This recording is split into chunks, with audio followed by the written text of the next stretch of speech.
I'm trying. There we go. My goodness, the little circle, it wouldn't stop spinning today. And I thought, oh no, this is not good. So anyway, thanks for joining. Thanks for making time. Looks like everything is okay. We're good. Happy Friday to you. What is the date? Friday the 8th. Man, what a week. Okay, before I forget, don't forget tomorrow morning at 11 a.m. Eastern, right here, we've got Saving Disney History, part 10 of 12 with Ed McRae.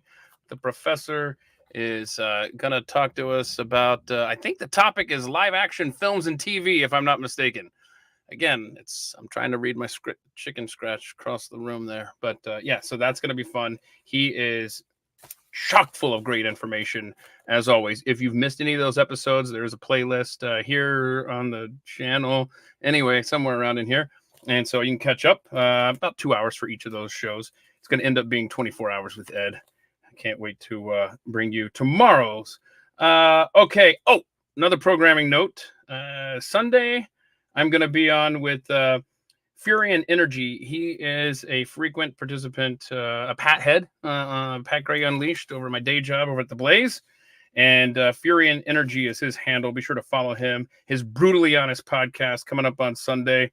And that will be, we got lots of, he sent me the list of topics. I'm going to put my thinking cap on, which is not what I do for this stream on Fridays.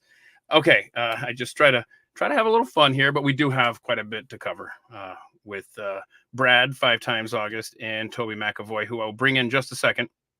First, I want to tell you on this Friday live stream, just looking ahead here, what I did, listen to this, man. I went and I should have been doing this the whole time. I wrote down the episode numbers of the guests so that and it's pinned to the top of my Twitter page there at Keith Malinak. And if you want to go and learn about the guest and hear about their lives before you hang out with them here on the Friday live stream. It's, well, I mean, I guess you could pause this right now and go listen to Brad. He's episode 78 and Toby is episode 91. But looking ahead, next week, Jill Savage, my coworker over at The Blaze, she's episode 71. That's another playlist somewhere here on the YouTube channel. Donnie Anthony, episode 73. You're writing this down? Why aren't you writing it down? I'll wait. Get a pen. Let's see. March 22nd, Jack Helmuth, episode 65. Did you write that down? That's a long one. That's a fun one. Let's see here. Ian Patterson, he's my buddy who was a part of the Pineapple Task Force that rescued good people out of Afghanistan and from Israel, as a matter of fact. He was episode 108. My buddy JP Decker from Mercury One, great charity, episode 82. Then we go to April 5th, Jonathan Dunn, the guy from Ireland who's now an American. Thank you very much. Episode 80. Steve Friend will join us on that one. He's the FBI whistleblower. Oh, we'll have some conversations about our government that day. And then April 12th, former coworker of mine, Dominic Salvatore. He's episode 115. I paired him with Jonathan Haggerty. I think those two will get along great. He's episode 66. Jonathan Haggerty, by the way, on April 12th. So many numbers, Keith. He actually, a former NFL player, he's caught passes from Tom Brady. Okay. And next weekend, I don't know when yet, I'm going to do a March Madness type thing. I got a good idea, but it's political in nature. And I've got a bracket. I mean, it's going to be, we're going to have fun with that. I'm going to call my buddy Tank, who's a sportscaster, and he's going to join me. And I hope that we can make that work. Okay. I've talked long enough without my guests joining me, and I'm sorry, gentlemen. Let me add to the stage Toby and Brad. Brad, also known as 5 times August. Gentlemen, thanks for making time. I appreciate it. You got it. Okay, so you guys are awesome. First and foremost, Toby is based out in Las Vegas, Nevada. I'm sorry, is in Nevada. So the first A in Nevada is the same as the A in blackjack and craps. I don't like it. Makes me sound like a Yankee. Mm-hmm. It's not Nevada? Okay, so Toby, I met you basically through my Blaze job with Pat Gray. Just because you guys are both proficient on Twitter. You do great jobs with your accounts, so follow them. There's their handles right there. Both of these guys post great stuff. And Brad, I mean, he's a musician who makes just great songs about the state of our culture and the state of our nation. And you do great jobs with the videos and that stuff too, Brad. Thank you. Yes, sir. So, okay, guys, I try to keep it light. However, we've got to discuss, at least briefly, the story of the day, which is last night's State of the Union address.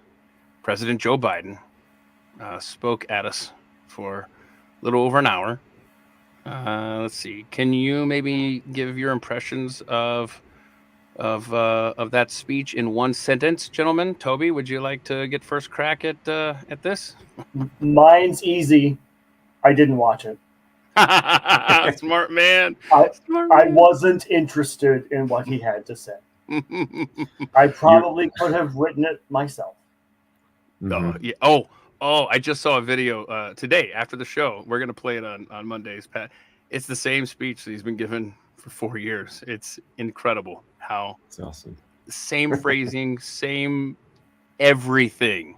Brad, do you have a Senate analysis of the President's State of the Union address last night? Yeah, it's the same as Toby's. I didn't watch it. Y'all are so smart.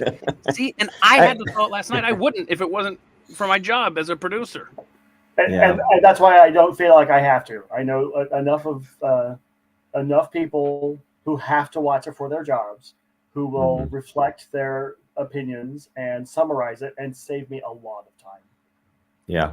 The only thing I saw was this morning on Twitter, everybody's talking about is him saying he was going to heal cancer with the COVID shots and Trump's response to that. And so that's all I know. But outside of that, I had zero interest in watching him whisper and yell for an hour. And you got both of those. A lot of the yelling. Okay, so have you ever watched one of Joe Biden's State of the Union speeches? Any of them? No. No, I only saw clips last year. I don't have any interest in watching him speak for that. No, that's fine. I was just going to say, you saw last night's speech. If you've seen the other ones, but if you haven't, then again, you're smarter than me. Okay, so as we look ahead to 2024, do you have you can be very general, very specific. Got a prediction? Do you have a vibe? How's the rest of this year going to play out for our country, do you think? Go, whoever wants to go first. I had a tweet I posted out this morning, and this is my prediction for the year. No one seems to really grasp it. Let me pull it up to see what my wording was, but it was okay. Just a reminder, we have an unprecedented border crisis, another new fake disease X pandemic on the horizon, a catastrophic financial collapse looming, a few world wars playing out, a gender dysphoria epidemic, every major city falling to pieces from looting and fentanyl addiction, and millions injured and dead from a government-approved COVID shot. Nothing is being done about any of it, all the while not one new measure taken to fix how our voting system works since the last corrupt election. But, hey, let's all waltz into November pretending we'll vote our way out of this mess anyway. I got it. My prediction for the year is that I don't think that we will get to have an election by November. With all things considered. I think so, because the goal is to destroy America. And they are very, very close to accomplishing that goal. And all things considered, everything I just listed out, especially when you include war and the border crisis and another pandemic, then those three in particular could just be tossed out at any moment to prevent us from casting our votes and doing. And regardless of casting our votes, nothing's been done since the last one.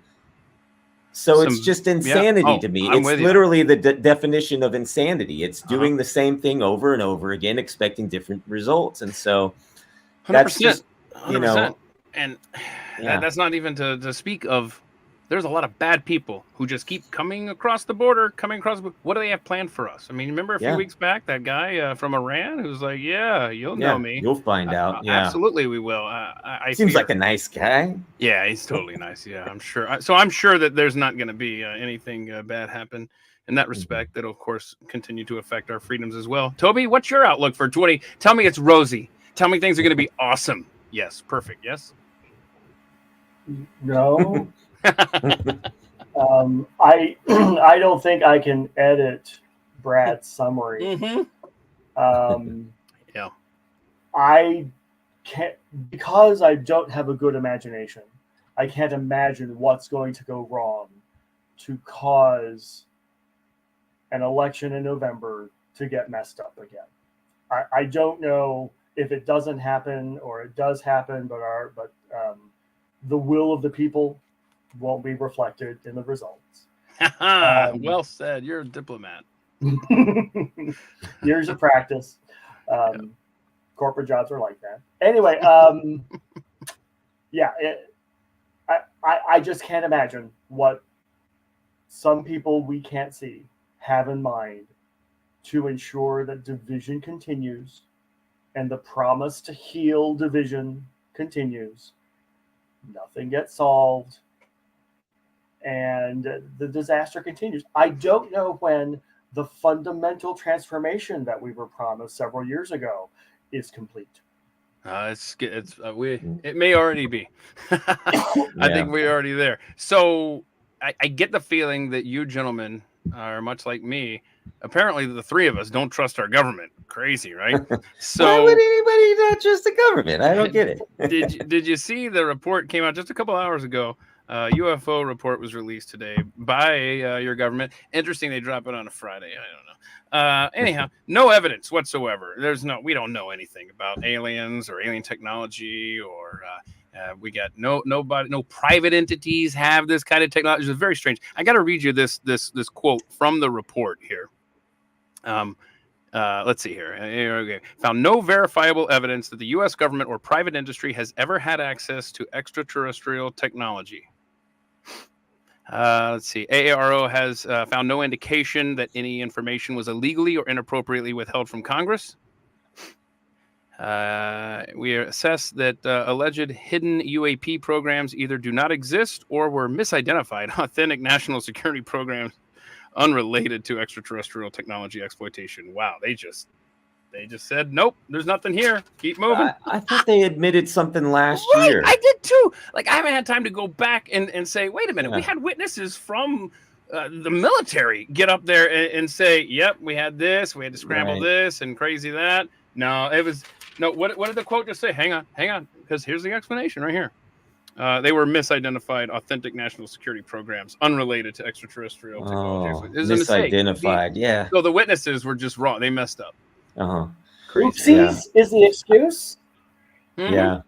I think what happened was, a lot of people like us have been waiting for the alien invasion for quite some time, the alien invasion distraction. And then they tried to sort of like let it out a little bit last year, and everybody was like, no. And so now they're like, no, you're right, guys. There's no aliens. We were just at this point, especially with the three of us, and thank y'all for commenting and participating in the chat.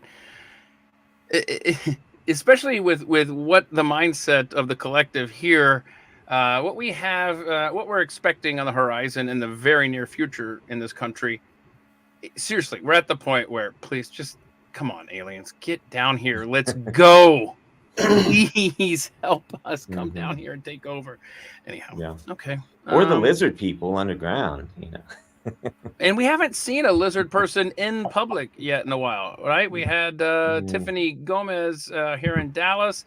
We had, oh gosh, there's been other like that's kind of died down. What's going on? We need another site. Did she ever elaborate on what it was that she saw, or I don't know what happened with that, because I know what's his? She was on one of the Blazers shows recently. Didn't she visit the studios? That's right. Yeah, I don't know if there's any new information. We should go back and find that. But yes, that's I if it wasn't newsworthy. If she did reveal anything else, maybe I guess so. Yeah. I mean, a cynic might wonder if a check cleared, and that's why she stopped talking. Whoa, what's that? A cynic? Not on this show. Okay. I mentioned you guys are active on Twitter. Excuse me, X. He's much richer than me. He can name it whatever he wants to. So Elon Musk, he said on Wednesday this week that his social media platform X is considering getting rid of showing the number of likes and reposts on each post. Is this okay? Wait, you know what? Oh, wait, back to Toby's thing. A cynic in me would say this is so he can have to stop paying for all the, right? Because the engagements and, see what I did there? I pulled a Toby and I thought outside the box. Musk said, just talk out the problems and the solutions just happen. Musk said the information could clutter content on X. Since it's taking over the company, he has added a number of views to each post. Yeah, because now you can't go back and cross-check if you take those off, right? Not that I don't know what the formula is, but I just know that if you have a blue check, you pay for that, then you, at least for now, I heard it was like in the first year or so, you get paid for however many interactions or whatever. I don't know. It's been nothing earth-shattering for me, but thank y'all for interacting. Let's see here. So do you have any takes on? I mean, I think I just pulled a Toby and I just talked myself through the problem. I was going to ask you guys why would you take that away? Do you have any thoughts? See, I don't even have to be here for you to come up with a solution. I wonder. Oh no. Toby. Okay, I'm back. Okay, cool. All right. So you wonder what? Let me take him off for just a second here. I'll watch you down here at the bottom, Toby. I'll wait for that. He's under attack because he's about to spill the beans. Yeah, that's exactly what's happening right now. It always happens that way. Okay, so what now? You wonder what? The potential for an innocent explanation for that is to avoid readers giving more credence views and likes and feedback. Okay. All right. Well, that's interesting. All right. I don't know. That's giving a lot of credit to the decision. It reminds me of YouTube removing the thumbs up, thumbs down to protect the White House YouTube channel a few years ago. If you all remember that. Vaguely. Yeah, because I noticed that immediately. So like Biden gets in and then this new change-up happens. Yeah. And the White House content's all getting like downvoted, like insanely downvoted. That's right. And so then they removed the thumbs down so you couldn't see it anymore. But that's the fun part. That's like, I would rather Musk remove community notes before likes and stuff like that. Community notes is getting out of hand. It's starting to turn into Snopes, really. Yeah, it's getting ridiculous. Yep, you're absolutely right. Well, Facebook and Instagram were down for a bit earlier this week. I'm not on either, so it didn't affect my life. I don't know about you guys if you're over there, but I don't know, but was the world at peace? Were people in a better mood that day when that happened? Did work get done? More production? I don't think it was down long enough for people. The chaos of Facebook is down. The space wasn't long enough for them to calm down and realize everything's going to be okay. And then it booted back up, and then it's like, okay, Facebook is back. Do you guys ever wish that social media, like, because these are three guys that spend a lot of time, at least on Twitter. Again, I don't know about other places for y'all, but at least on Twitter, the three of us are active. A lot of the folks over here in the comments I know are active on social media. But do you ever wish, or you think, man, I just wish it didn't exist? As much as I enjoy it at times, and as much as I use it, I mean, it's a show prep dream. Like when I got into talk radio back in the 90s, we literally would have newspapers at the station. We would literally cut out articles to talk about topics on the show. The social media is tailor-made for show prep and for talk radio producers and hosts. But do you guys ever wish that didn't exist at all? Toby, do you have thoughts on that? So I do have a Facebook account. I do have an Instagram account. Most of my time on Instagram is spent blocking bots, which is maddening.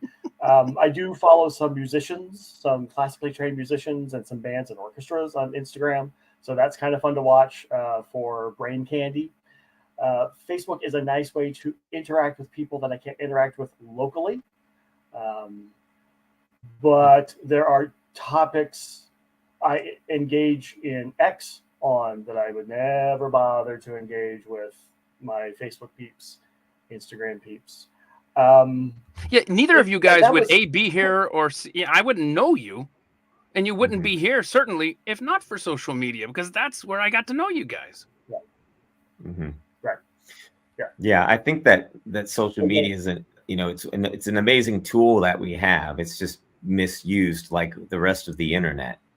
And so there's good sides, there's bad sides to it. For a musician like me, it's a great tool to get, your art out there. If you're an artist or, any information really, it's just that what comes with that, especially right now is there's censorship and attacks and trolls and all the gobbledygook that comes in with the internet. I was actually thinking when Facebook went down the other day, I thought, like the proverbial frog in the boiling pot, like we've been escalating our signals over the last decade, 2 decades, internet, Wi-Fi engulfing our air, that I wonder if you shut off all of the Wi-Fi worldwide, if we would feel that, if it just went down. Cell towers too?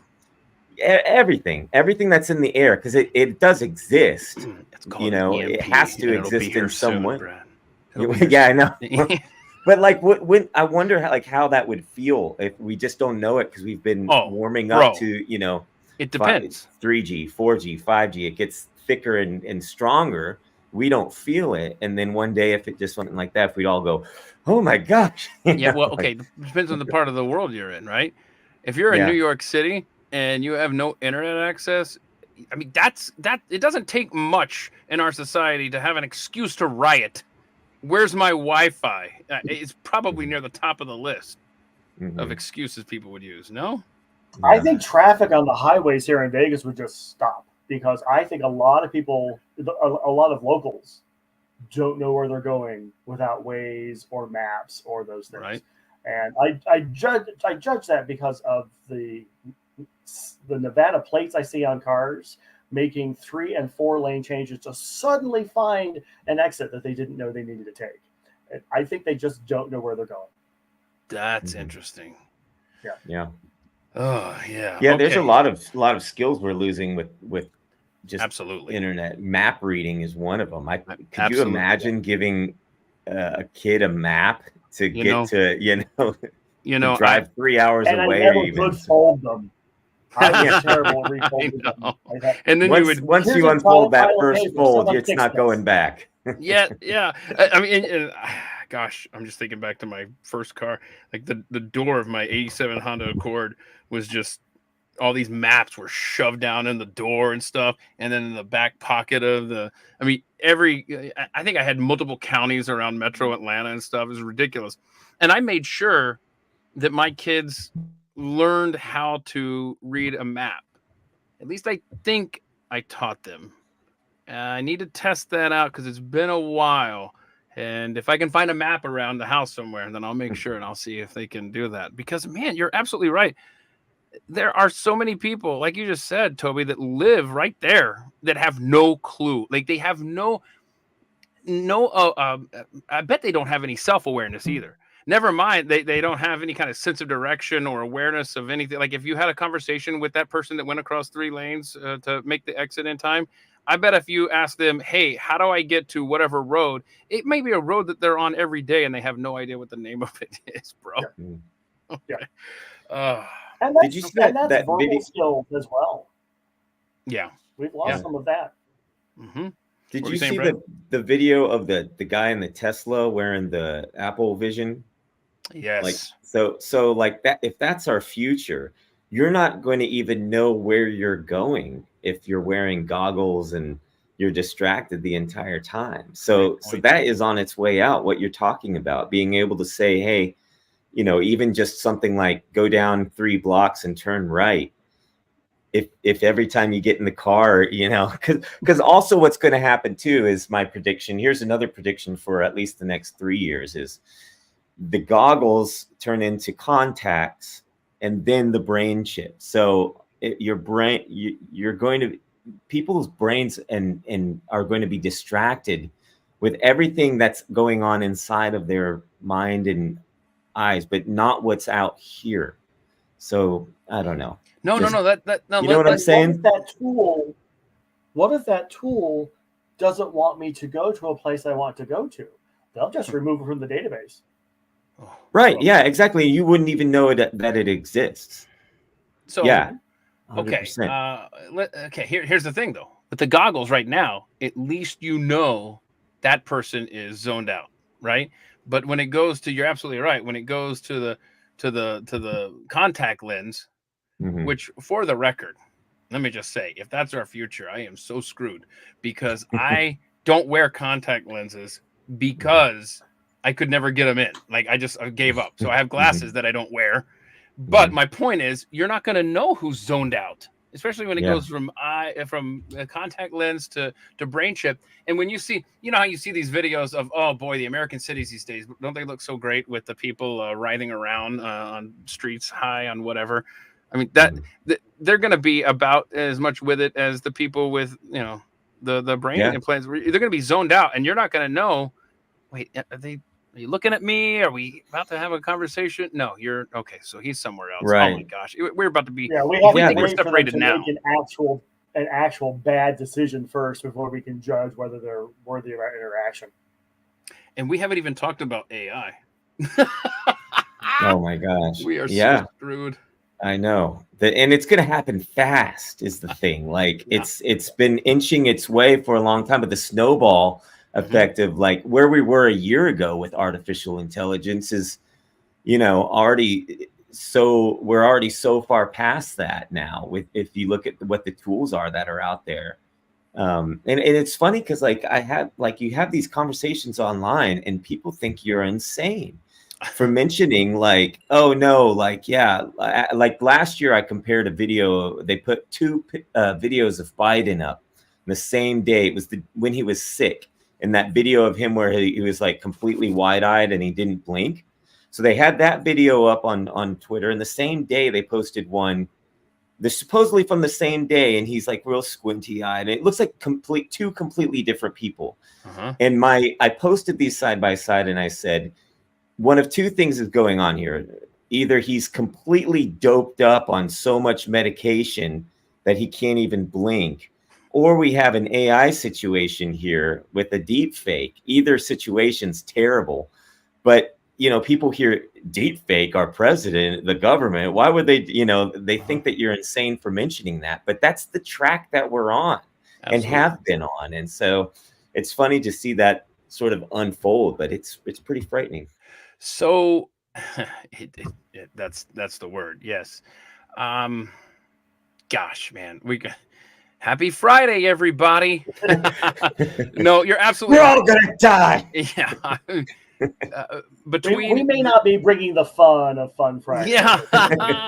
All right, change gears, Keith. Let's. No, I was just gonna say, if this is your first time on the program, normally we're just cutting up and having a good time. No, but we need to talk about these things because while this technology is on this trajectory of doom, trajectory of doom. Someone write that down. I think that's an album title, not a band name, but that's an album title. Trajectory of doom with technology and AI and all this good fun stuff.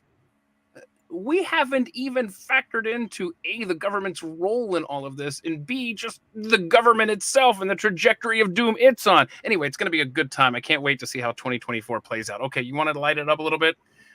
then this is probably the best place that I could put these, because I moved it up. Actually, it's so funny you said that. Hey, do we have something lighthearted? Okay, we're gonna do animal videos right now. This is the point in the show. There we go. We're moving it up. We're moving it up here. Okay, so somebody sent me this, and I appreciate it. If you follow me at Keith Malinak on Twitter and you tag me or even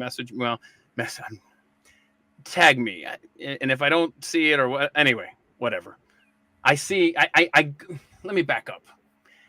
And you guys have a lot of interaction and a lot of followers, and so you understand this. But I will go and search for something that I saw at some point, and I will see all of these tweets from people that I never saw originally, and so I apologize for that. It's just thank you for sending me the stuff. I try to see everything. Anyway, enough of that. You got to see this. This is interesting. This is this is an owl hanging out on top of a portable AC unit. And like a little Marilyn Monroe action. Yeah. I specifically pulled this video. Okay, yeah. Not only because it's just kind of crazy, but also because I've never seen that part of an owl. Look at those little legs, man. Look at that stuff. Look at that. That's you don't wild. See that every day, right? That's just interesting. The better to grab onto a branch with or something. Right. I almost feel like I'm invading its privacy. Maybe that's why it's happy birthday, Mr. President. Nice. Okay, let's see here. What else? I know I got a couple more animal videos here. Let's see here. Where is it? I zoomed in so far that like now I can't even see anything. Okay. Oh, okay.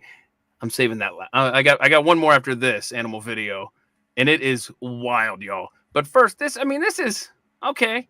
You know, you send this to friends and they think, hey, you have a pretty smart cat. That's pretty smart because it mimics the little toy here. Oh, whoops. There we go. Hang on. See that? Oh, I didn't know we had music on this. Oh, crap. Let's see. Copyright. Look at it. See that? See it? Oh, and it's petting the little toy. That's cute, right? And so that's smartish for a dog, but that's very smart for a cat, right? Okay. All right, but that's not as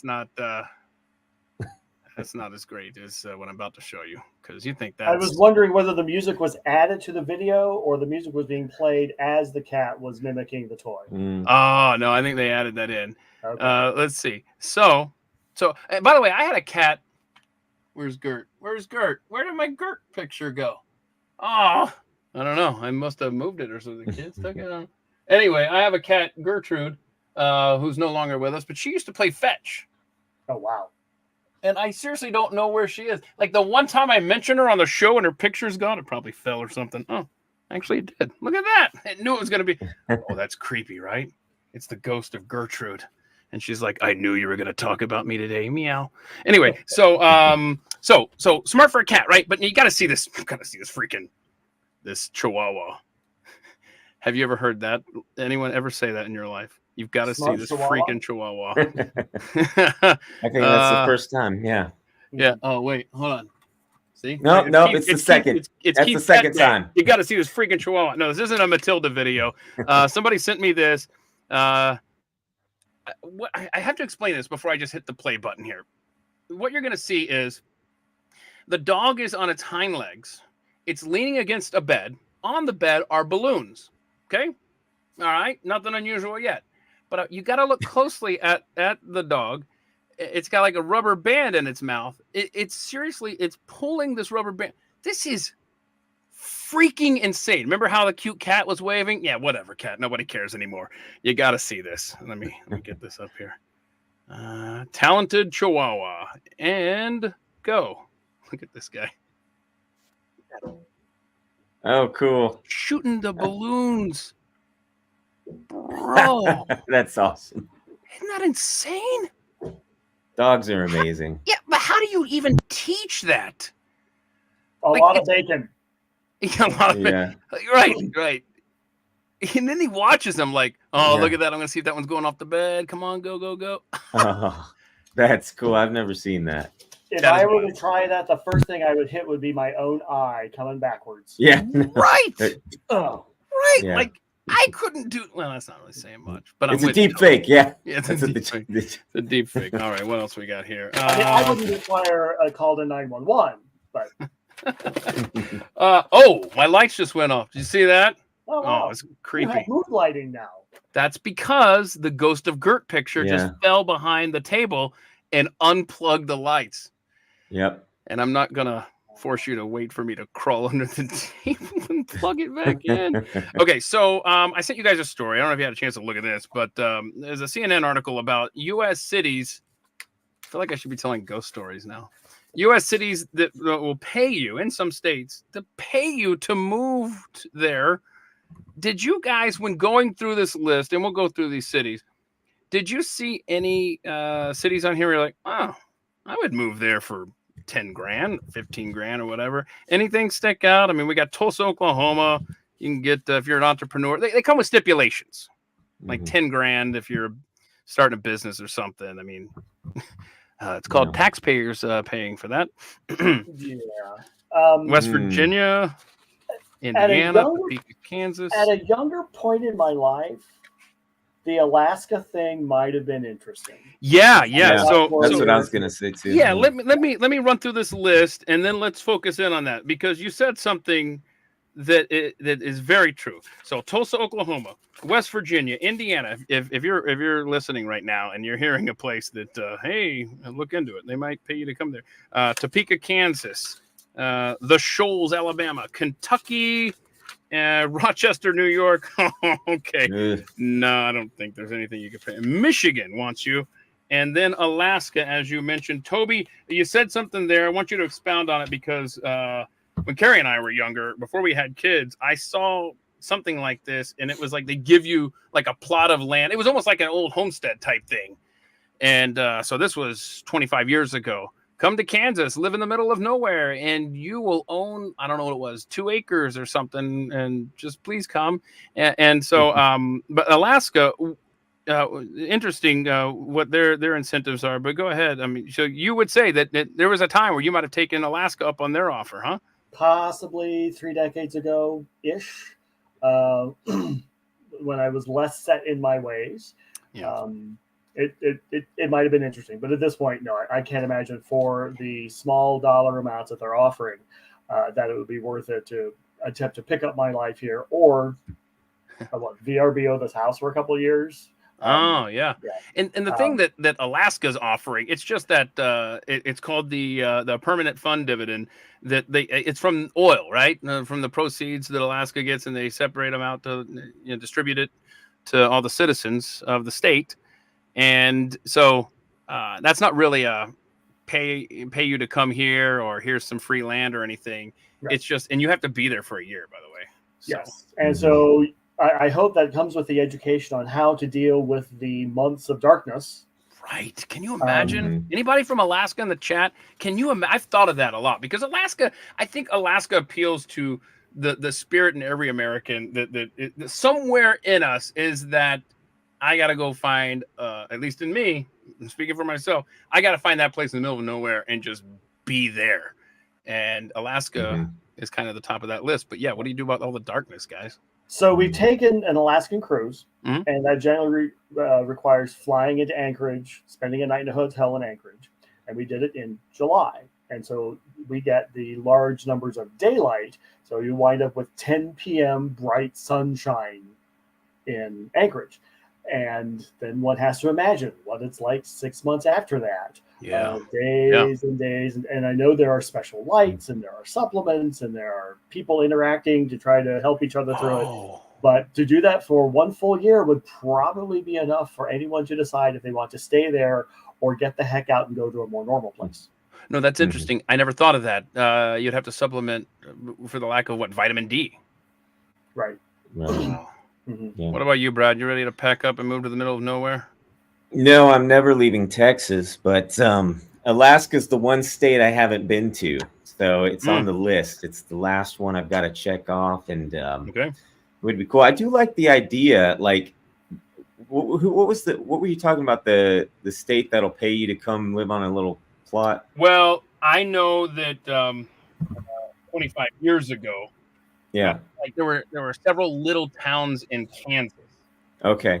That are barely on a map. I mean, it was truly. See, that sounds wicked cool. Now everybody's looking for land and stuff. That like, if towns were like, "Hey, come out here, we'll give you a plot of land," people would eat that up. And I think after COVID and lockdowns and Zoom calls and working from basically anywhere, I know it really hurt the blue states because people realized, wait, I don't have to live in this hellhole.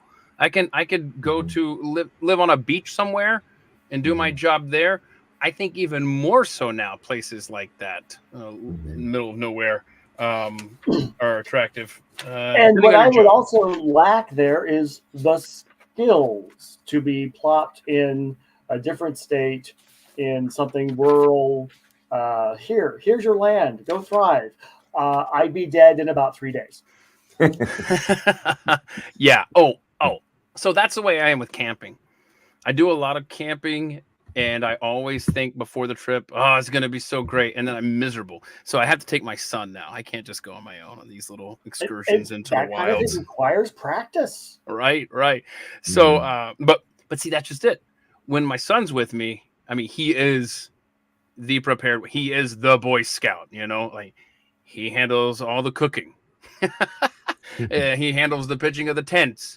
And I sit there and I go, man, this is a lot more fun with you here because I just get to enjoy the outdoor and the fun and the views and all that stuff.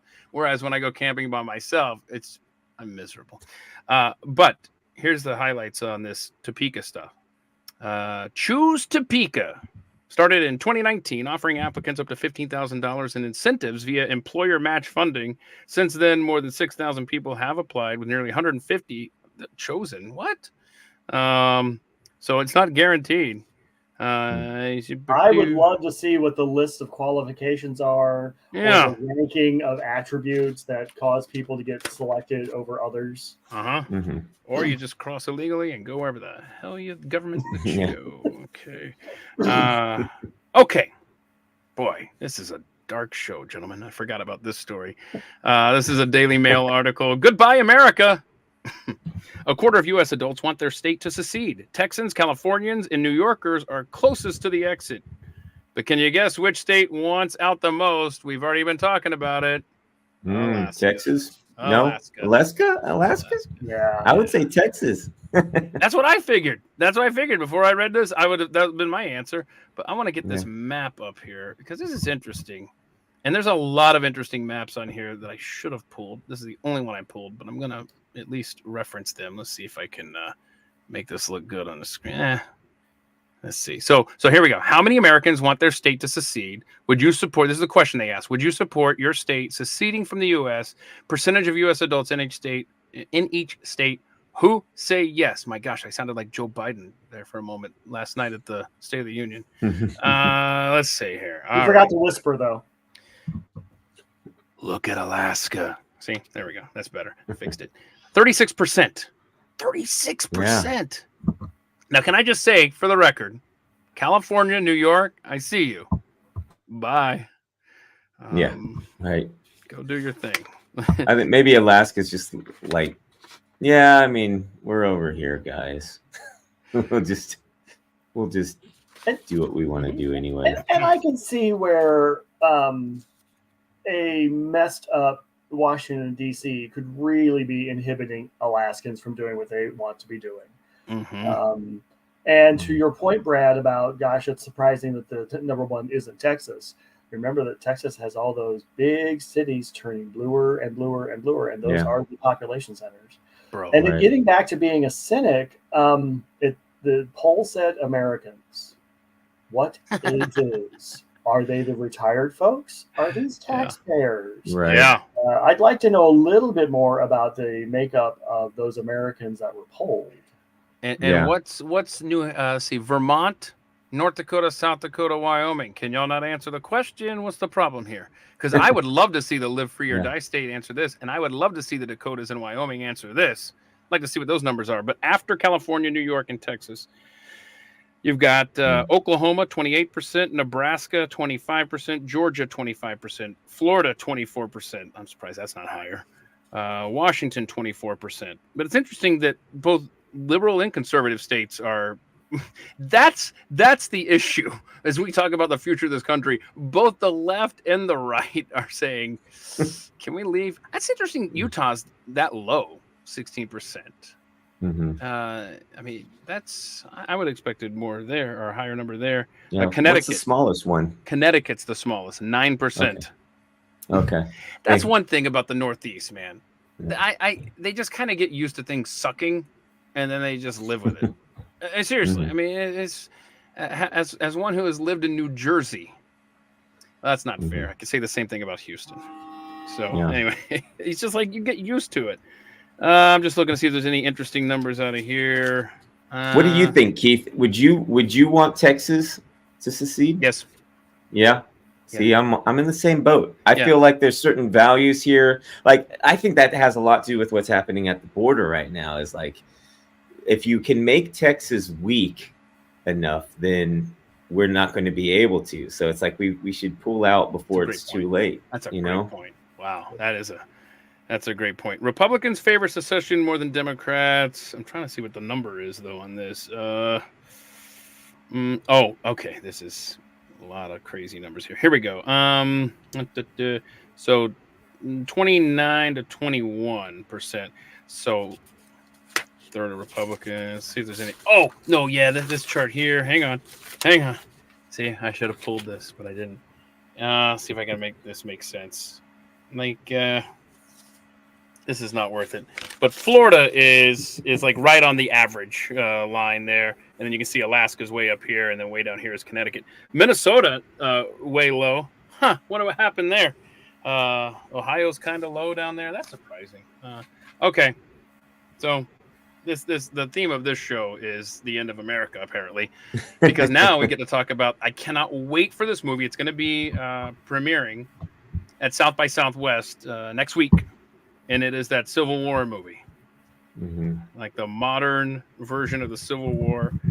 I don't know, y'all. Predictive programming happening here. Predictive programming, yes, Brad. So, you guys looking forward to that as much as I am? I want to see this movie badly.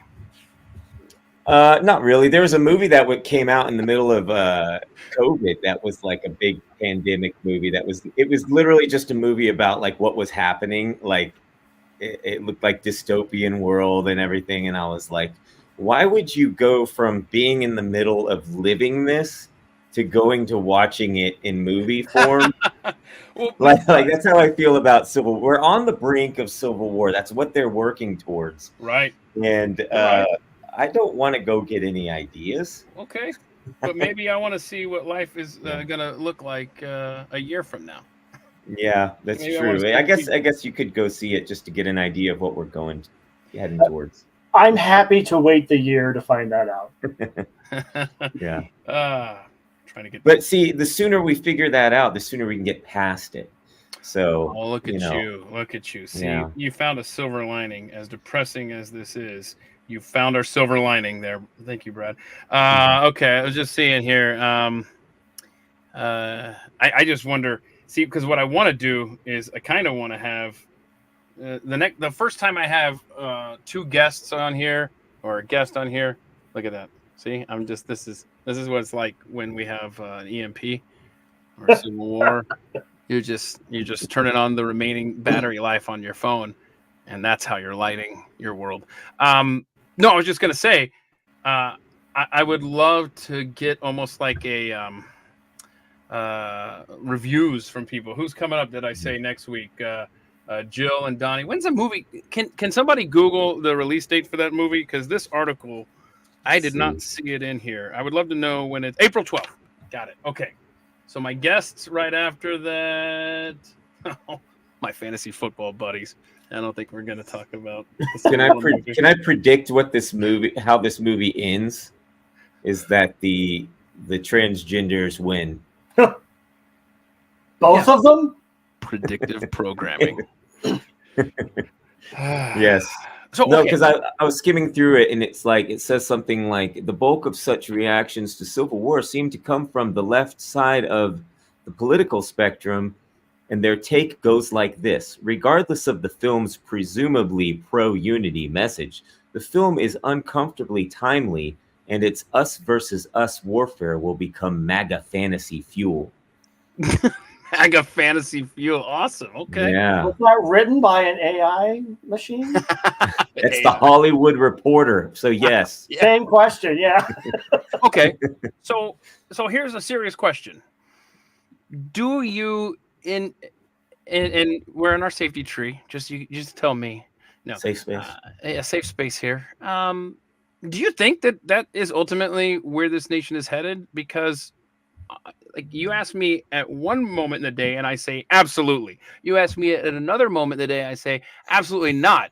If we haven't pushed back, especially in the last 4 years, what we've gone through as a nation, and we haven't gotten in the streets, I mean, you see every country in this world has put us to shame. We get rallies. We get pro-Hamas rallies. We get Black Lives Matter rallies. That's what gets us in the streets in this country.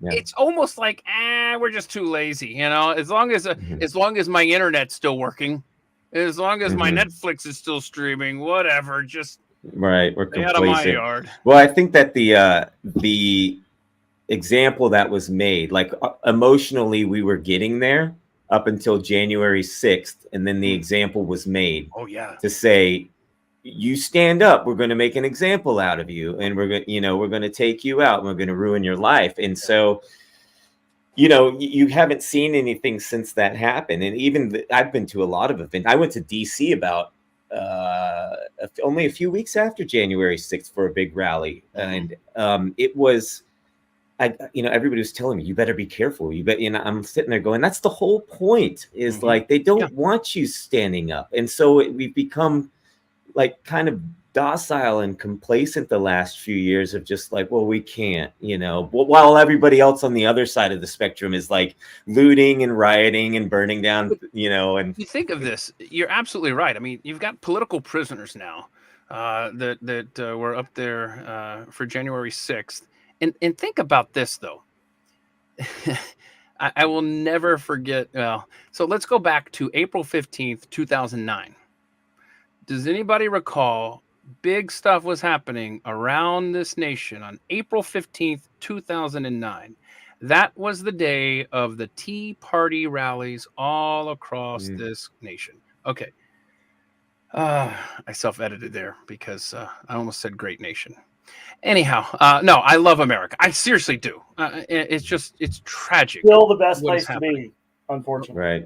Right. And so April 15, 2009, we found out, like, I specifically remember at the meeting. So I was at a radio station at the time, Charleston, South Carolina, and I was approached by the Charleston Tea Party gang.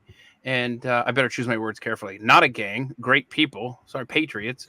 And they said, "Hey, we want you to MC this event." It was actually, I think it was somebody can Google this. I think it was the third largest Tea Party rally that day across the nation. I think San Antonio and Atlanta may have been bigger. So anyway, my point is, we had a great rally, but the meetings that we had leading up to that, we would gather and we kind of joked. There was a sign-in sheet, and I will never forget. Somebody said, and I was thinking it, well, we hope you'll sign in here. We'd like to keep in touch, have your email address, blah, blah, blah. But just know that at some point, the government's probably going to get a hold of this list and track you down or something like that. And I was sitting there thinking, I was like, oh my gosh, I'm not the only person thinking like this. And what happened? What did we find out later? Who got contacted and audited by the Obama IRS? And where did they get that information? So you're absolutely right, Brad. I mean, this is how the Marxists work. They've been doing this since Obama, for sure. Definitely sooner than that. But as far as you talk about retribution or using the tools of government and the levers of power in this country and turn them against the citizens, oh my gosh, every single thing. And you're absolutely right. January 6th was a complete setup. Nancy Pelosi has said as much, and they are making an example of people and making it so that the next time there's not a next time. I agree with that 100%. And so you can take, we're just fat and lazy, or, whatever. I'm too busy to go and march in the street when I'm not at work. We're not joiners by nature. Right. But then you mix in what they have demonstrated they're going to do. And there's no competitive force to go up against the intimidating force, the bullying force. Yeah, what do you do? I don't see where that is. Mm-hmm. I think it takes an extra level of push, right? So like emotionally, we were getting there as a country. We all, there's a big gathering, yeah. and then it's kind of like what's a good way to compare it to? But like, so January 6th happened. Everybody says it's an insurrection. It's an insurrection. It wasn't an insurrection. But it was set up, and then like there's people placed. There's certain players there to create a certain narrative, and then everybody sits over here now and lays back and says, "Well, we can't go out and we can't fight back. We can't take it to the street and use our voice anymore." And so one of two things is going to happen now. People will continue to sit there idle and not do anything while the country continues to fall apart, or they will be so crushed and crippled that a real insurrection will actually come out of the craziness, the insanity that they're trying to, I think, push people into, because people are going to go crazy from the two. We're living in like two different worlds right now. There's the world where the good guys are the bad guys, and the bad guys are appearing to be a good guy. I think there's a Bible verse like that. Yeah, I think there's a little bit about this in the Bible, but I don't know. I'm going off on a tangent, but so yeah. I'm about to hit the rapid fire, and there are fun questions, lighthearted stuff in there. But the first rapid fire, just a yes or no. My answer is yes, by the way, to this question. Will parts of America, at least parts of America, be under martial law by the end of this year? Y'all didn't know that question was coming, did you? No, it just hit me. It just hit me. You're welcome. Only a yes or no? Mm-hmm. Based on everything I said at the beginning of the show, I'll say yes. And by saying parts, you didn't say it has to be a full state, so I'll say yes. See, I gave you an out. Man, I shouldn't have given that lifeline. All right, gentlemen. Think of your ideal weather that you enjoy the most. What is, and I know this is going to be based on geography, and my answer would be different based on when I lived in Nebraska or New Jersey. In other words, what is your favorite weather month? What is your favorite weather month? Brad, you want to take this one? Toby, who wants to go? Sure. I like. You're in Texas, North Texas. I like Texas spring and fall. Somewhere between maybe September, October, Texas weather's like usually a good sweet spot. I think right now it's getting nice. So yeah. All right, Toby, so, and you're in Las Vegas. So I'm waffling between March and October. Yeah, see, you can't get anywhere in between there where all three of us are baking, because I'm in Texas as well. And then even in my years in Southwest Ohio, I would lean toward October more than March. See, right. See, because I would say for me in Texas, it's November. I was thinking about this. When I was in Nebraska, September. When I was in New Jersey, October, But here, I'm actually going for November here because it's there's warm Octobers here, Brad. Yeah, that's true. It's true. It's true. Everybody always asks, like, if I bring up how we usually get like a day of snow or a morning of snow. January, late January, we have a morning of snow, and that's like our peak of winter. And that's awesome. And that's it. That's our morning. When I was in college in Dayton, Ohio, our first day of spring quarter, we had a blizzard. Whoa. Mm-hmm. Yep. Wow. Huh. Okay, so I thought I could turn the light on. Nope, because I just noticed that whatever same plug-in I'm watching, now I've got to watch the battery on my laptop because it apparently was it's a power strip or something. Okay, so personal question. Let's see here. Let's go with Toby first. What time do you typically go to bed? I got this off of a website, these questions, by the way, so don't judge me. It's generally 9 p.m. I think, Keith, we've talked about, occasionally I get a side gig doing music direction in the theaters in town. So if I'm music directing, it's regrettably about 10:30 or 11, and it shouldn't be. But if I don't have a whole lot else going on, I've tried to put my head on a pillow before 9 p.m. I just can't do it. As long as I have you here, let me just say that it's okay that you text me what's in the middle of the night for me and still the early evening for you there in Las Vegas Pacific time, because my phone's on mute. But anyway, anyway, so and I guess, Brad, do you have a particular bedtime that you try to hit every night? I'd like to be in bed by 10. I'm usually falling asleep by 1. And then waking up at like 6:40 to get the kids up and stuff. But you're up a lot. Yeah. Like way early, Keith. What time do you wake up? What time am I supposed to wake up, or what time do I wake up? So I like the alarm is set for 3. I never make it that far. I'm usually up around 2, and I hate my life. But anyway, no, and it gets worse during baseball season. A, because the sun stays out longer, and B, because I'm not going to bed. See, if people want to know if I'm awake or not, just check the Braves score. And if the Braves are still playing, then I'm still awake. Ta-da. Anyway, but the old man kept me up last night watching that stupid speech. What is that, Toby? What'd you say? Science. There it is. Yes. Logic. Yeah. Okay, gentlemen, describe your style in 1 word. Who's up next, Brad? I think you're up. My style? Your style. Relaxed. Oh, interesting. I guess. See, I was thinking clothing, but no, I clothing. Like it. Yeah, you look relaxed. My clothing. My style is Stitch Fix, which is the box of clothes that gets mailed to you once every few months, so you don't have to go shopping. Oh, hey, Stitch Fix, not a sponsor. Welcome to Not a sponsor at all. That came. In fact, I didn't even sign up for it. My wife signed up for it, and I thought that's the extent of my style. My wife signs me up for a food for a clothing box. So every month, Stitch Fix sends you a box. It's like every couple months they'll send you a box with like a couple pants and shirt. The shirt's from there, and then maybe maybe some shoes. All right. And then, you open it up, you try it on. If it fits, if you like it, you get to pick what you want, and then you mail back what you don't. And that's then cool. I don't have to go to, out and do that stuff. I don't like doing that. So yeah, I don't either. Of course, basically the only place I shop is the Kohl's clearance rack. But if anyone from Stitch Fix or any company that wants to sponsor @themikeshow@gmail.com, you be sure to reach out. Let's see here. Mr. Toby, what's your style? So I would probably just describe it as boring.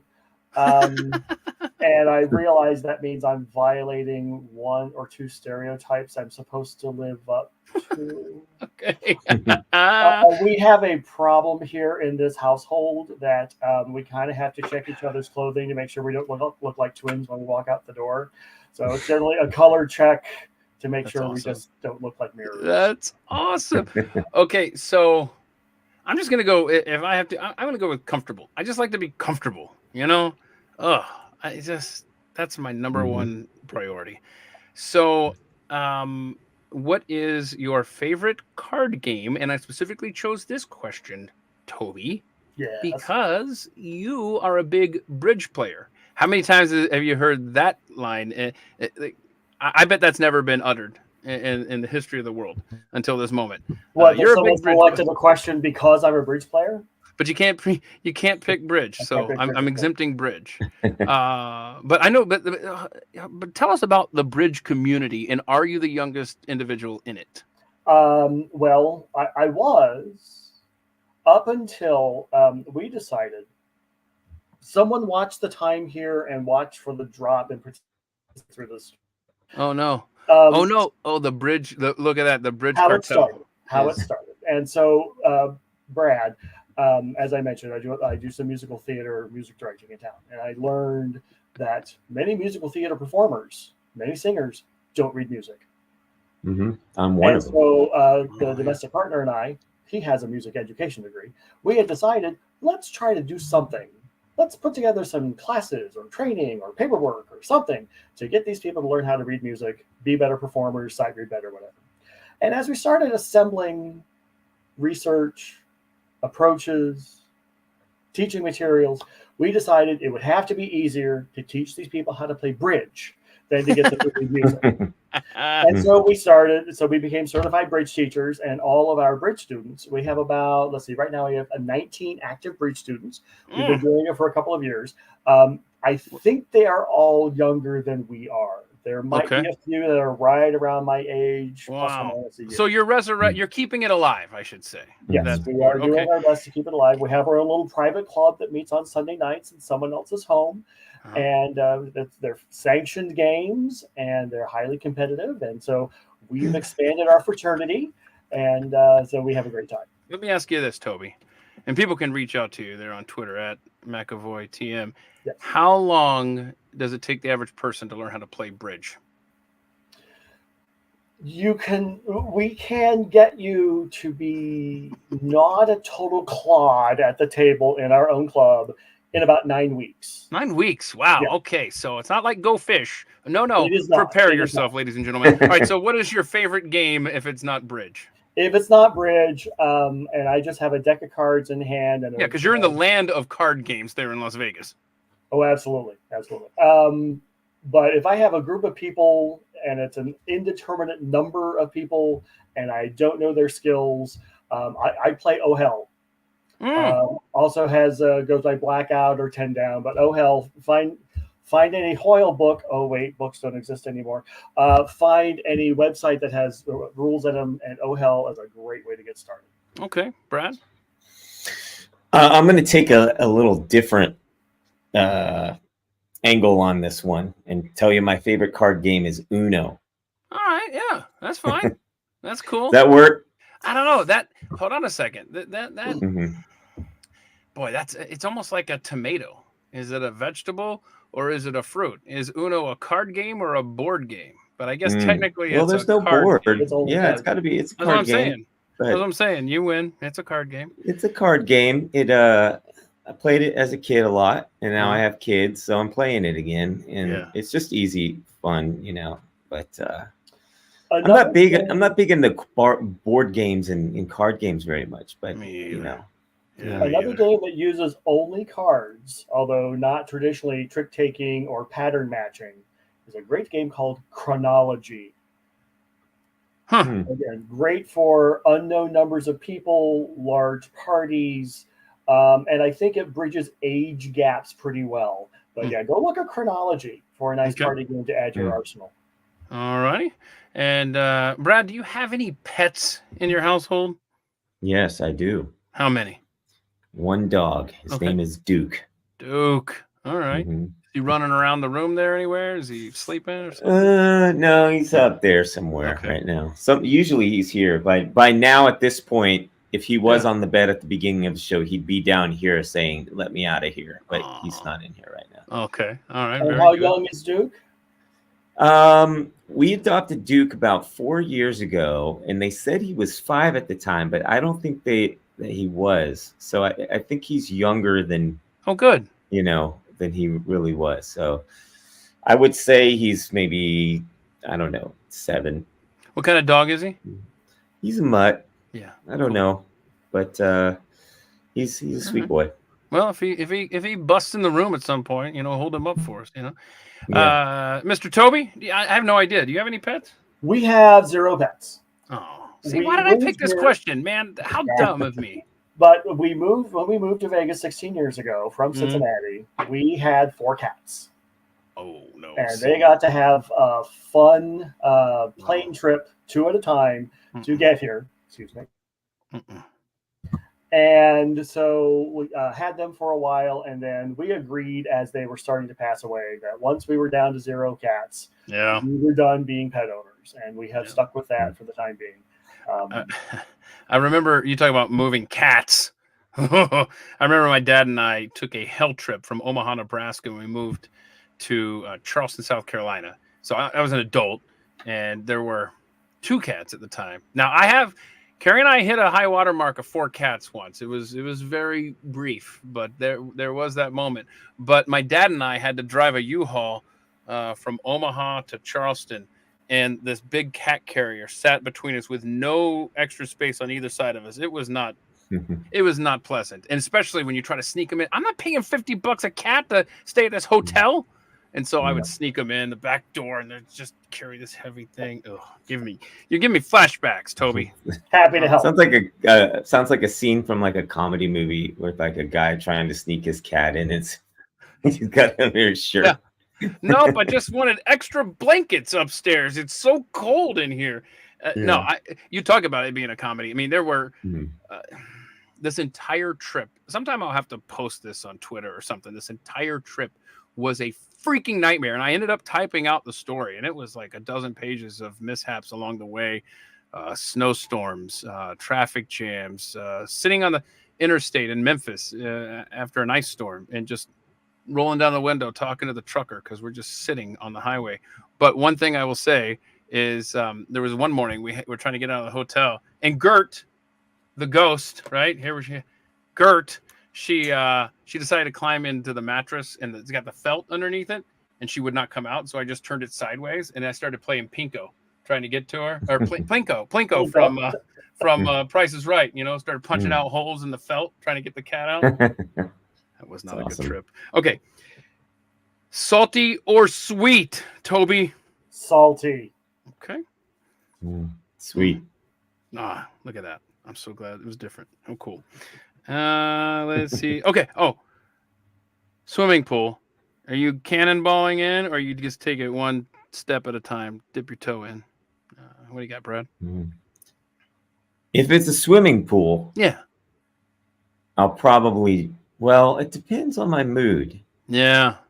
Because if it's really cold, you almost have to jump in, or else you're never gonna keep going. Yeah, it depends on what I can work myself up to do. Most of the time, I'm like, stepping in. Right. But if I feel like being like a show off to the kids or something, you just jump in.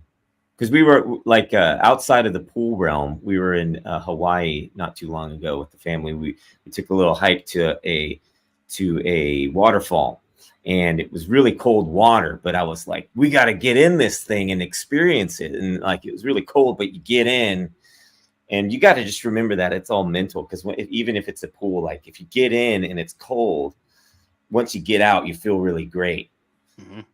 It's like a cold plunge kind of thing. But yeah, cannonballs are fun. Yes, sir. Toby?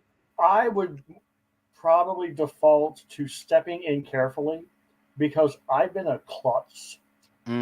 Klutz for a big chunk of my life, and I figure I will slip on the final step of the jump I'm trying to make and basically hit my head on some edge of something. Oh, go Greg Louganis style. Yeah.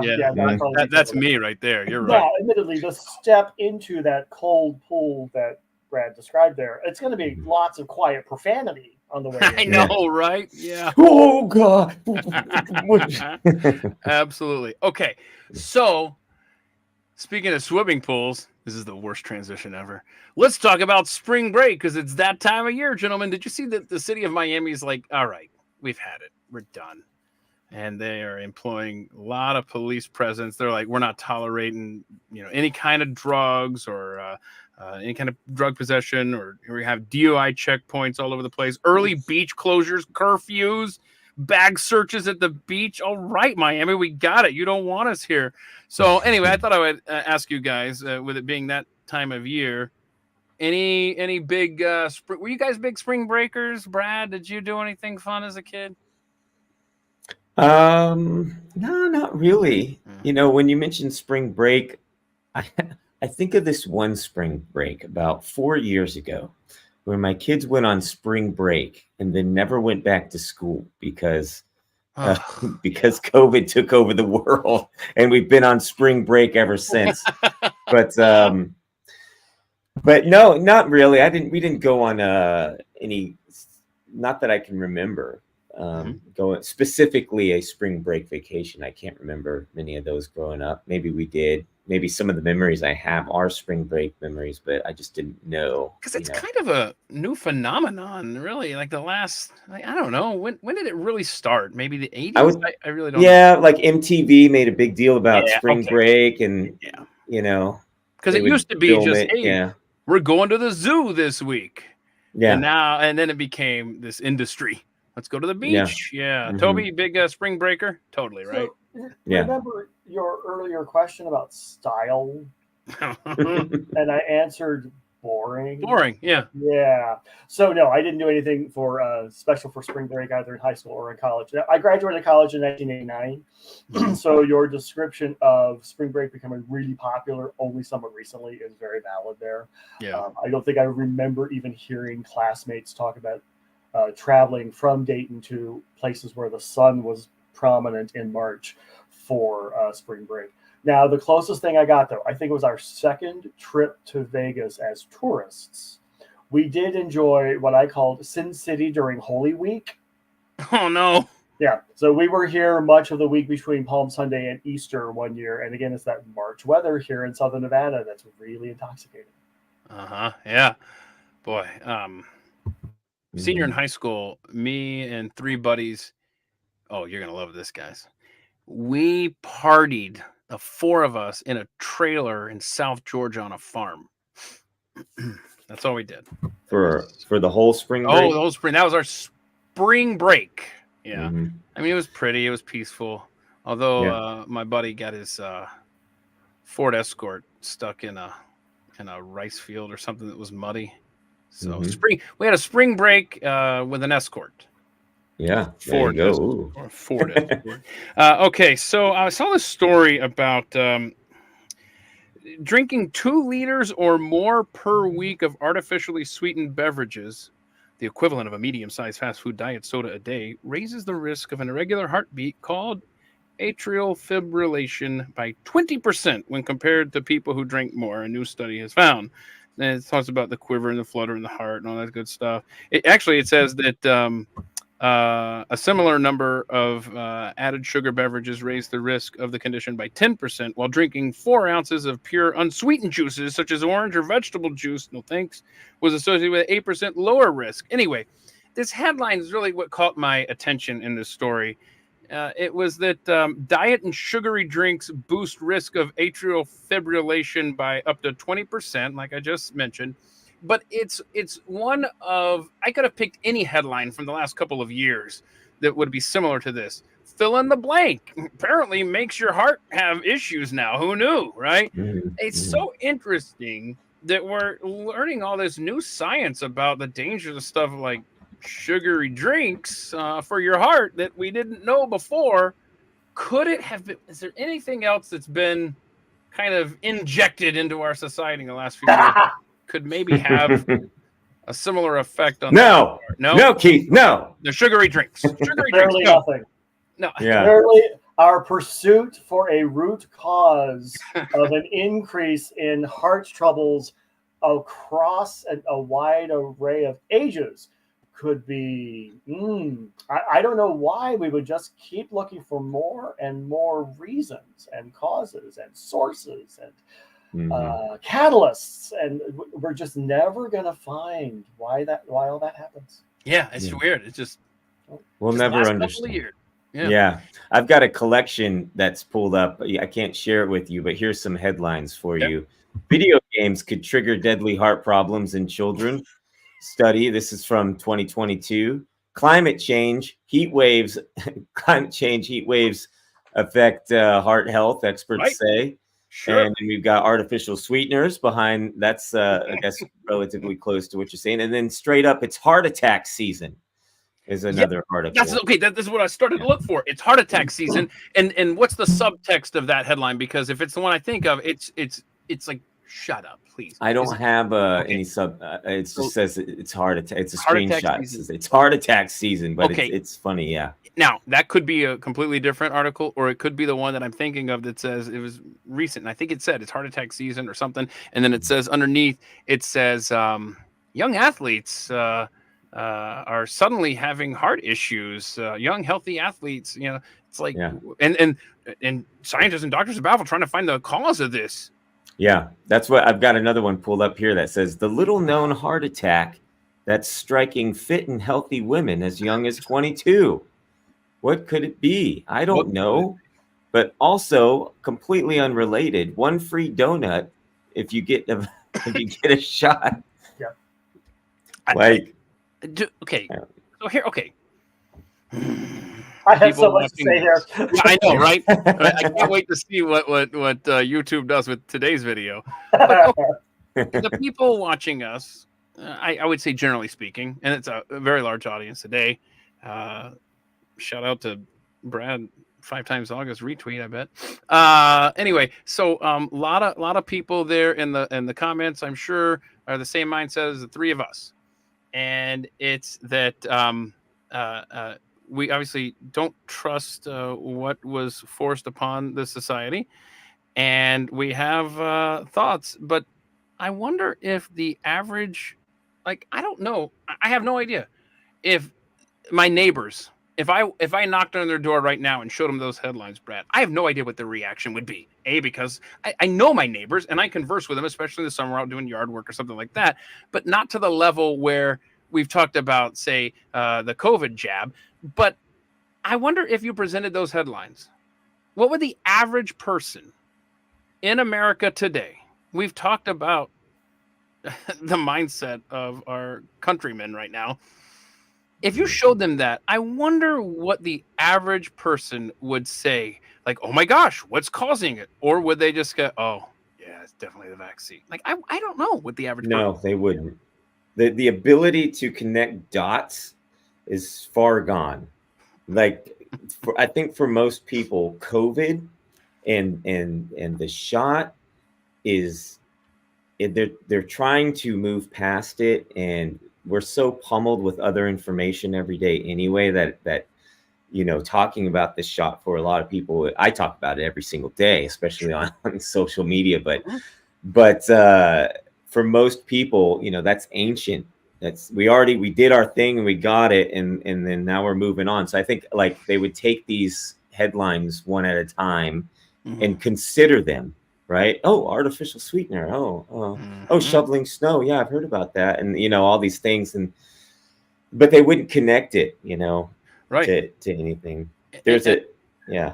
I've said this multiple times on my day job, producing Pat Gray Unleashed over on the Blaze, and it's that I cannot imagine, and I know there's people watching right now, and I'm really sorry, but I cannot imagine having that. If you got the vaccine and now you regret it, I just can't imagine in the back of my mind it would drive me insane if I had gotten the vaccine and then every time I feel a tightening in my chest or oh wow, did my heart just do something, or some unexplained fill in the blank ailment, I would. It would bother me to the point of obsession and depression for the rest of my life, thinking, okay, is it this or is it something else? And now you got to hope you find a doctor that will be of a similar mindset if you do suspect that it's related to the shot. I mean, God bless the people that have this weight in their minds constantly. I hate it for this. And there's not going to be anybody held accountable. There's no Fauci. There's no Gates. There's no anybody that was a part of this that's going to ever be held accountable or suffer any kind of punishment. Nothing. There's not going to be any trials. Nothing. And that is the fact that there will never be any kind of justice is so. It's disappointing. Is the word that I will use there. And our enemies have figured out, since there are no repercussions. Look at everything else our enemies are trying to get away with. And they'll regrettably be successful. Yeah, we've reached that point where, like, it's just blatant, and they know that they can do it, and that's it. And it's like that clip of Nancy Pelosi talking about smear campaigns, and she's like, "Yeah, we put out." It's like she just told you the plan, right? She's like, "We put out the bad information, the wrong information, on purpose." And then by the time the truth catches up to it, it's too late. It doesn't matter. Like, they tell you these things straight up, the plans, what they're doing. It's like Joe Biden last night. I did see that that was the one clip that I did see of the union last night, was him talking about the shots helping cure cancer. And I'm like, that's it right there. If you needed to know if the shots were causing cancer, he just told you in their special way. Because it's always the opposite of what it is. By the way, you're going to get demonetized from YouTube for this. Totally. Sorry, it's my fault. No. I'll give you the 9 cents, bro. I got it. I'm with you. I brought it up. But are we going to be, as much as you want to avoid the shots, the COVID shot, mRNA and that, and now they're talking about the annual flu vaccine is going to be moving to mRNA.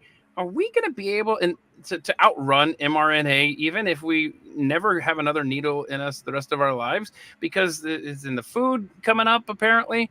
There was a thing, I mean, demonetize this, right? I mean, there's been traced back to lettuce. It's an old story. You can look it up. But it's there's the concept of vaccine shedding as well. Shedding, yes. So how about the guy who got the 217 COVID-19 jabs?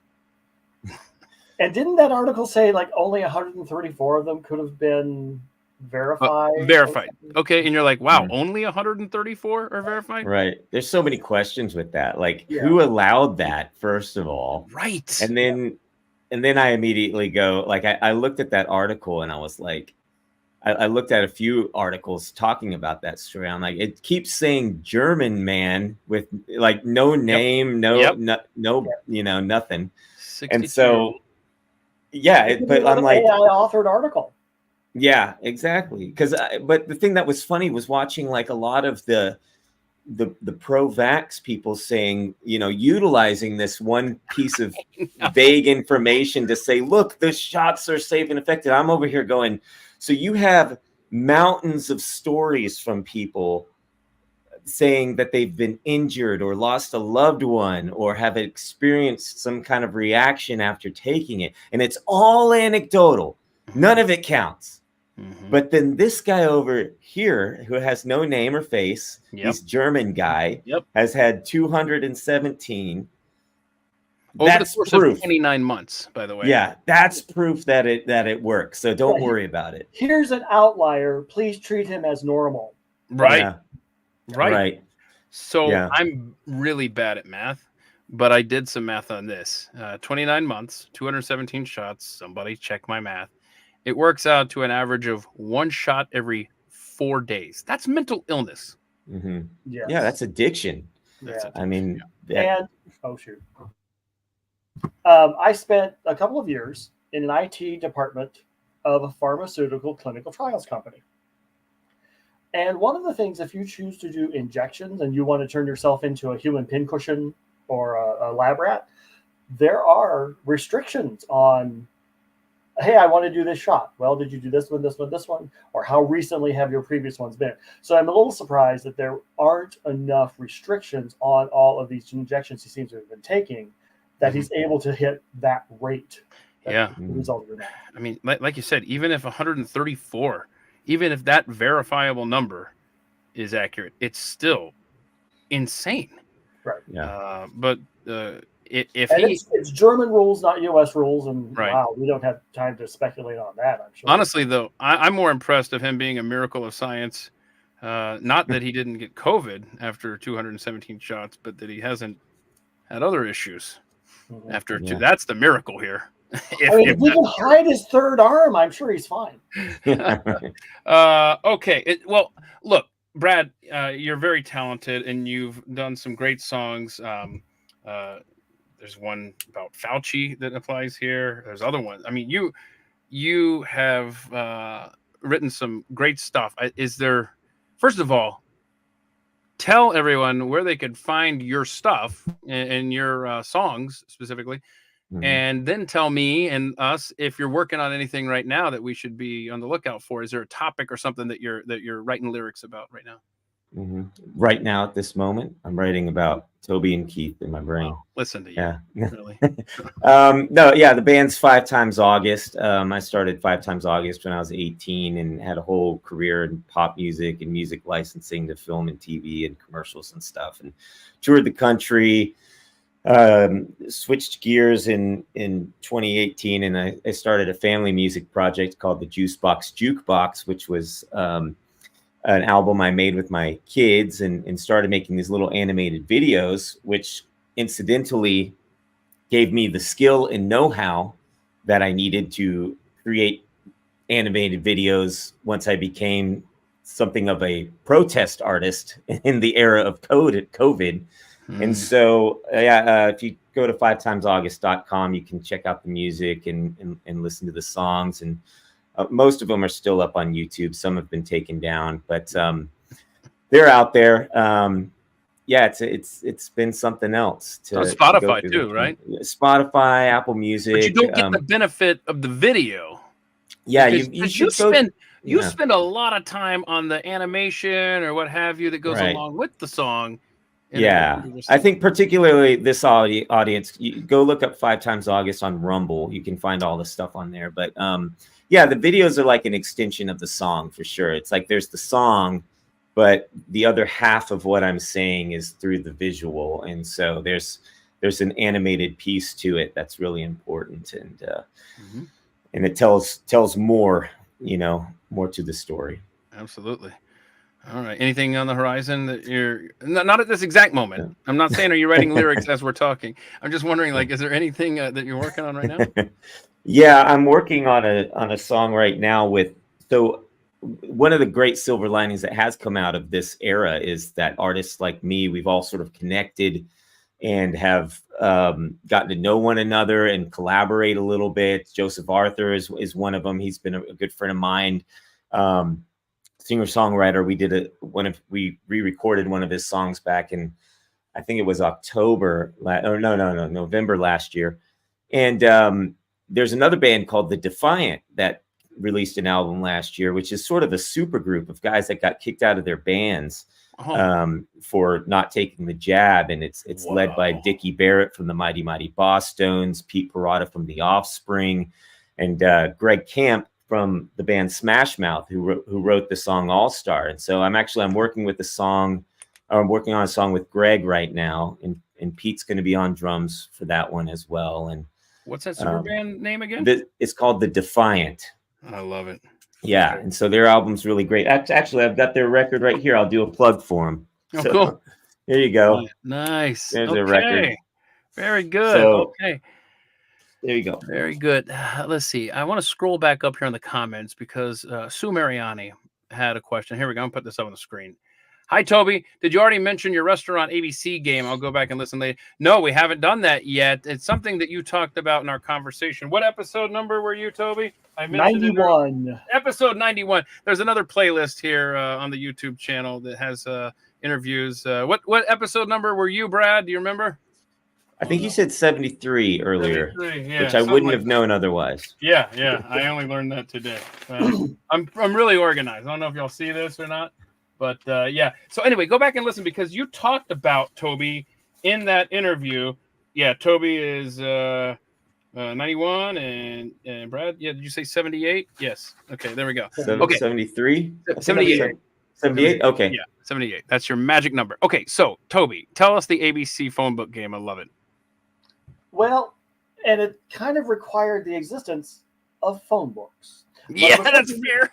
Yeah. So it was something we came up with when we moved from Dayton to Cincinnati. Neither one of us at that time certainly had skills in the kitchen. And so we would make decisions about, hey, where to go out to eat on the alphabet.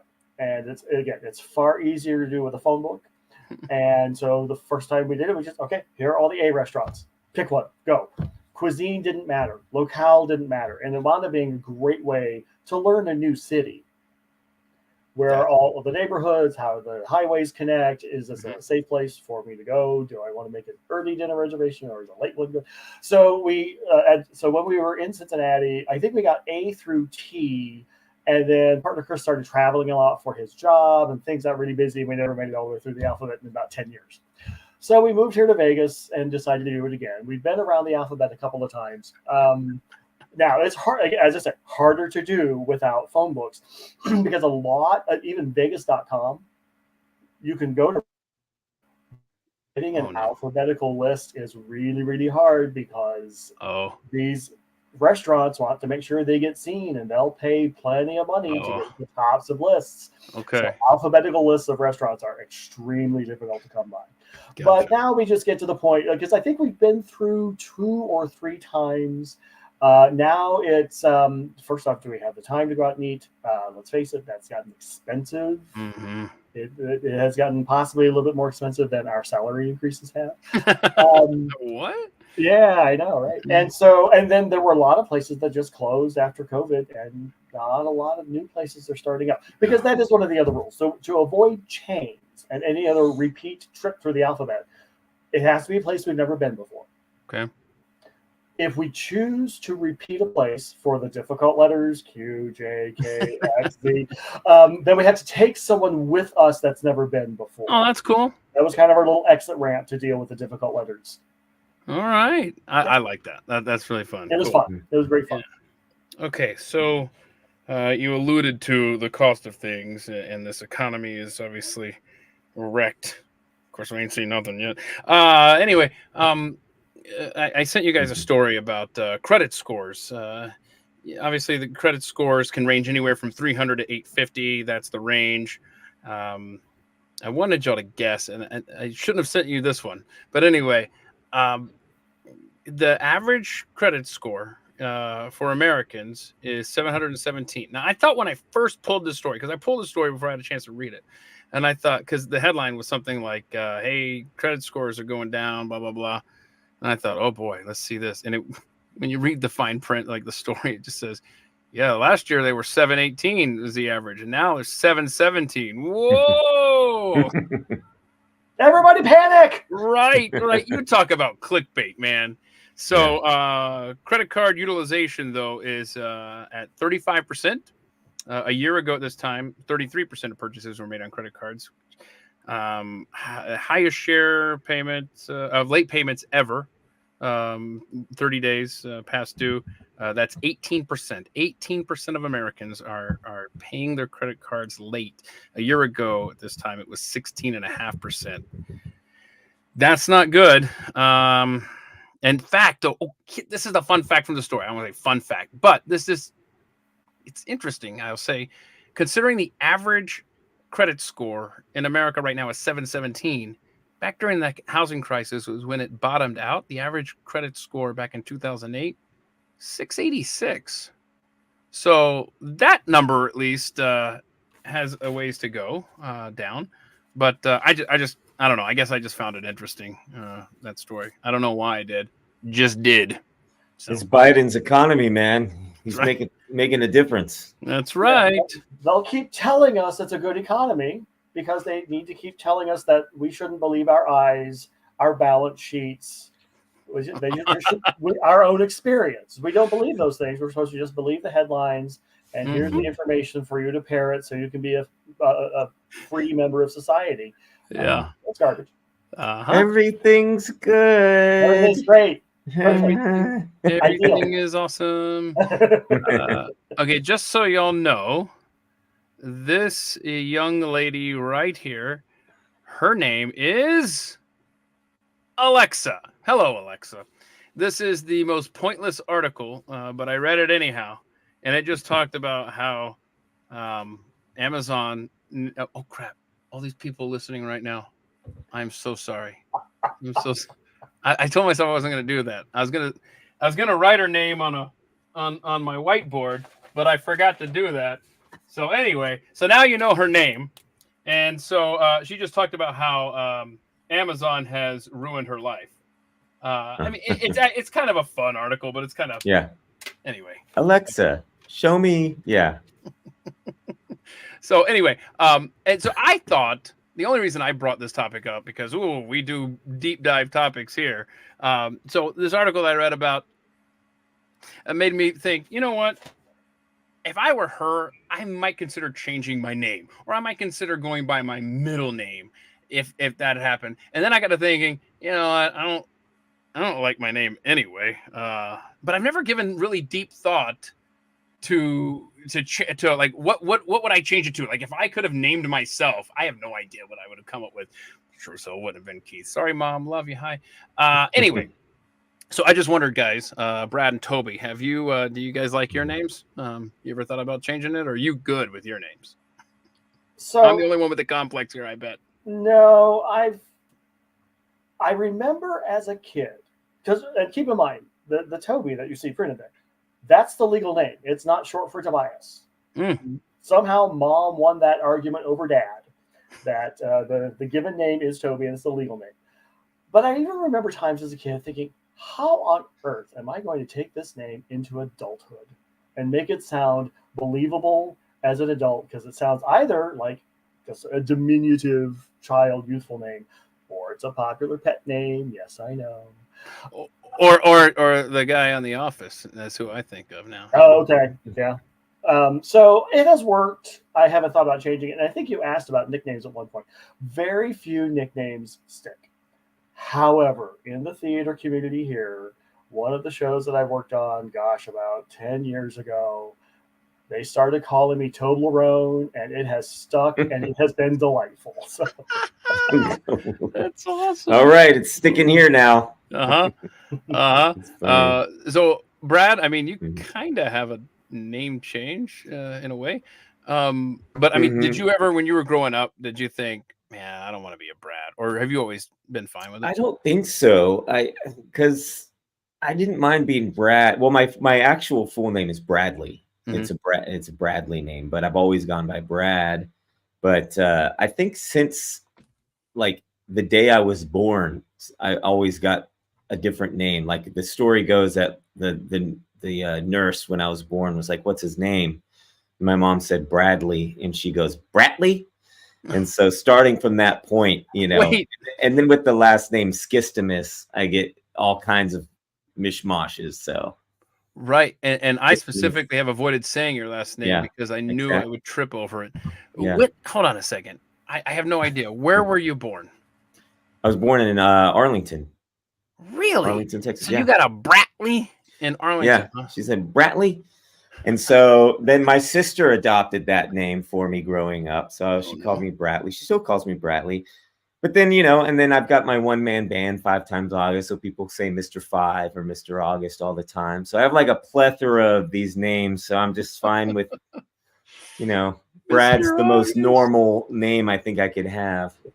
But have you ever had a nickname or anything like that? Not really. B-Rad. People, I think I had some friends that would say B-Rad, growing up. But very good. Yeah. But I mean, nothing as cool as Toblerone. Yeah, nothing as cool as Toblerone. So before we get the name thing, I'll throw out one more story. So I am the 5th of 5 children. And I don't know why mom in 1966 believed she was carrying a girl. I don't know what the tests were like back then. I trust her instinct. And so she had already selected a girl's name. And then I show up with an XY chromosome pair. So she has to make a different decision. Oh, no. And so the girl's name, and I've never heard it before. I don't know where she got it from. She has passed many years ago, so I can't ask the questions of the motivation. But the name she had selected for a girl was Jorani. Jorane. Anyone needs an interesting name, have at it. Jorani? Wow. I've never heard that name, and I don't think I ever will again. For your sake, I'm glad you were born a boy. True. And although someone had suggested, I think it was one of my sisters who may be listening right now, that, well, gosh, Mom, if you were going to call her Jorani, just call him Geronimo. So I was almost Geronimo. Oh, my gosh. Now, that kind of be kind of cool. That would have been cool. Yeah. You could have just one name, like, like The Rock. You'd be Geronimo. So I was thinking when we were going down this road, I was thinking I've never had a nickname. That's not true. On 2 different softball teams, I had a nickname. One of them, I used to have this ritual where I would just down 3 or 4 pixie sticks before every game, and so they called me Sugar. I don't know. And then what was so funny is it's a long story, but my family moved here to Texas ahead of me by a few months. So I rented a condo from a coworker back in New Jersey that they had vacant. And I didn't have my family here. I mean, they were here. And so the condo backed up is very conveniently placed. There was this park right behind this and all these softball fields and stuff.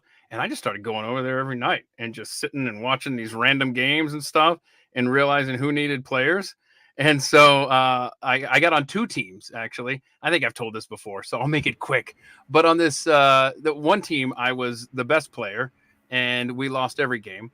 And on another team that I played on, the Wednesday night team, or the Friday night team, I was the worst player, and they were undefeated. I don't know. You figure it out. But one of the teams called me Texas.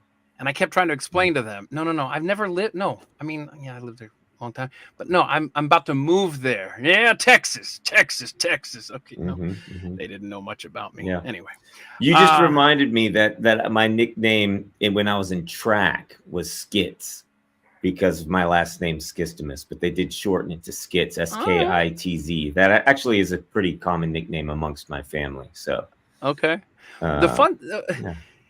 The fun thing, and I'll leave everybody to do this. Go to YouTube later and type in Family Guy Keith. And I think, I don't know if anybody knows that clip, but it's like, what is the most boring name for a guy? And they can't get past this like security gate. And then like the dad is like, Keith.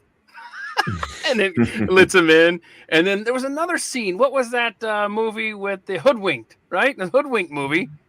And one of the bad guys' name was Keith, and like the evil rabbit was like, Keith, change your name. It's not scary at all. Yeah, it's just there. Okay. Anything that we need to cover, gentlemen, that maybe we haven't talked about today that you want to, or anything that we need to go back and revisit? Anything over here in the comments? I try to keep up. I'm sorry, y'all. Anything we need to discuss? But you're right. It's going to be demonetized 5 minutes after posting for sure. AI is going to grab this one. I forget sometimes when I'm on the show that we're broadcasting to YouTube still. And good. I make some verbal no-nos sometimes. No, you're fine, bro. And I do want to thank the incredibly large audience that we have for today's show. Clearly, people are tuning in majority on Twitter today, and so thanks for you guys for retweeting the link. And every Friday at 2:00 Eastern we do a live stream here on Twitter and YouTube, and every Saturday morning 11 a.m. Eastern, talk about Disney history. We're in episode 10 tomorrow morning with Ed McCrae. Just stuff you never knew. It's been so eye-opening to see where this company started, Walt's vision, Walt's faith, and the direction of that country has been of that company. I do this every time. The company and our country are the same parallel track of destruction, and it's just been eye-opening. And I especially like the Disney That Never Was episode. There's been some cool stuff that we never got to experience, and that makes me sad.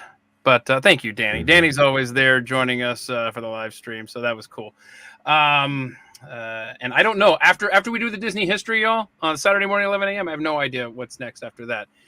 But one last programming note, probably next weekend, I'm going to try to do a political kind of March Madness. It's going to have a bracket, and it's going to be interactive. We're going to have polls, and so the audience will determine how it ends up.